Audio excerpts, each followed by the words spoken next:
आगामी 2026 विधानसभा चुनाव, सभी दल अपनी चुनावी राजनीति में जुटे हुए हैं। पूरे राज्य के साथ नौगांव जिले के 55 नंबर धिंग विधानसभा समष्टि के अंतर्गत राजनीतिक दलों के उम्मीदवार सभी चुनावी प्रचार करने में व्यस्त है, जिसके समानांतर कांग्रेस दल के प्रबल उम्मीदवार असम प्रदेश कांग्रेस के साधारण संपादक अनवर हुसैन समष्टि के कोने कोने पर चुनावी प्रचार करते नजर आ रहे हैं। आज नेता ने टुकटुकी गांव पंचायत के मतदाता के घर घर जाकर बात विचार की और सभी बड़ों से आशीर्वाद लिया। चुनाव प्रचार अभियान में कटेगुड़ी अंचल के मतदाताओं के साथ उनके घर जाकर बात विचार की। इस चुनाव प्रचार में नेता के साथ पूर्व जिला परिषद के सदस्य तथा नौगांव जिला कांग्रेस के संपादक फाइजुद्दीन अहमद, धन्याभेटी गांव पंचायत के पूर्व सभापति माइनुल हक चौधरी के साथ ही कांग्रेस नेतागण उपस्थित थे। प्रचार के अंत में प्रत्याशी अनवर हुसैन का कहना था कि कांग्रेस पार्टी के लिए लोगों का सपोर्ट पहले से के मुकाबले काफी बढ़ा हुआ है और यह पक्का है कि इस बार कांग्रेस पार्टी धिंग समष्टि से जीतेगी।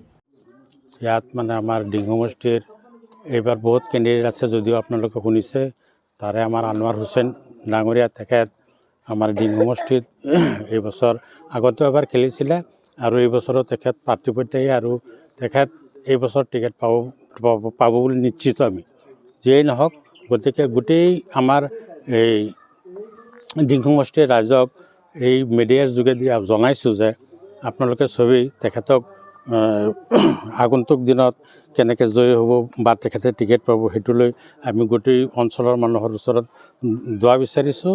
অথচ আপোনালোকেও তেখেতৰ বিষয়ে গাঁৱে আলোচনা কৰিব যাতে তেখেতে আগন্তুক দিনত বিপুল ভোটত লৈ পাছ কৰিব পাৰে। এয়া কামনা কৰি আমি এতিয়া বৰ্তমান আমি গাঁৱে ঘূৰি আছোঁ আৰু মানুহৰ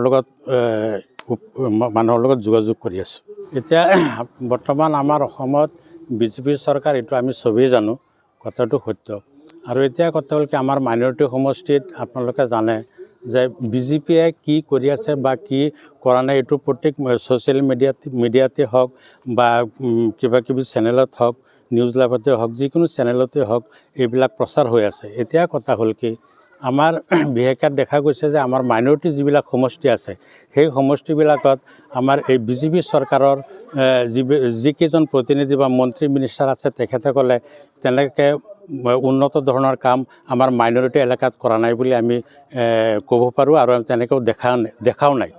আৰু এতিয়া আমি ভাবোঁ যে আগন্তুক দিনত আমাৰ কংগ্ৰেছ চৰকাৰ হ'ব নিশ্চয় আৰু কংগ্ৰেছ চৰকাৰ হ'লে আমাৰ আমাৰ যিবিলাক মাইনৰিটি সমষ্টি আছে সেয়া সমষ্টি যদি কংগ্ৰেছৰ প্ৰাৰ্থী জয়ী হ'ব আৰু তেখেতসকলে মই ভাবোঁ উন্নতিৰ ফালৰ পৰা বহুত তেখেতসকলে চেষ্টা কৰিব আৰু আমাৰ মাইনৰিটি এলেকাবিলাক বৰ্তমান বহুত পিছ পৰি আছে। এইটো অপ্ৰিয় হ'লেও সত্য।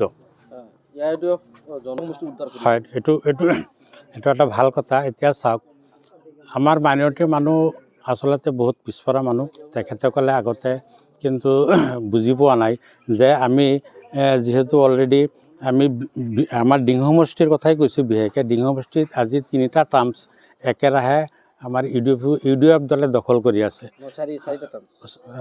4টা টাৰ্মছ 3টা টাৰ্মছ 4টা টাৰ্মছ আমিনুল ইছলাম এতিয়া 4টা টাৰ্মছ গৈছে।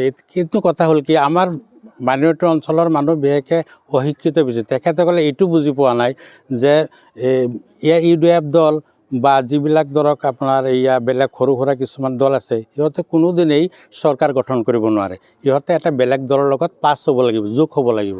এতিয়া দেখা গৈছে যে ইউডিএফ দলৰ বিধায়ক যদিও ইমান দিন মানে আমাৰ এই ধিंग সমষ্টিত চলাই নিছে বা 4 বছৰ চলাই নিছে, কিন্তু তেখেতসকলে আমাৰ তেনেকুৱা কোনো ধৰণৰ সা সুবিধা পোৱাও নাই বা কৰিব পৰা নাই।